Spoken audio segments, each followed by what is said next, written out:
Dushman frogs ఒక్కొక్కటి 180 పడ్డది. 3 తెచ్చాను. దీని పనితనం ఎలా ఉంటుందో నేను రేపు పట్టిన తర్వాత మనం ఈ వీడియో పెడతా. ఫ్రాగ్ ఎప్పుడు తీసుకున్నా కానీ మనకు ఈ స్మూత్నెస్ ఎక్కువ ఉండాలి. రబ్బర్ క్వాలిటీ అంటే మెత్తగా ఉండాలి. మస్టర్డ్ ఉప్పు ఇచ్చింది దీనికి 17 గ్రామ్ దుష్మన్ ఫ్రాగ్. ఈ బ్లాక్ కలర్ ఫ్రాగ్లకే బాగా పడుతుంది మా సైడ్ అయితే. వేరే కలర్ ఫ్రాగ్లకి అయితే కొంచెం తక్కువ అటాకింగ్ ఉంది. బ్లాక్ దానికి ఎక్కువ అటాకింగ్ ఉంది. ఈ బ్లాకే చాలా బాగా పనిచేస్తాను. అట్నే కూడా 2 చెవులు తెచ్చుకున్నాను. ఎందుకంటే దారం అనేది తెగిపోతానే కొంచెం.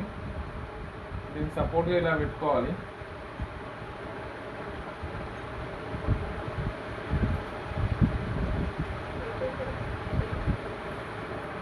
పెట్టుకుంటే ఏంటంటే దారం తెగిపోయే ఛాన్స్ తక్కువ ఉంటుంది.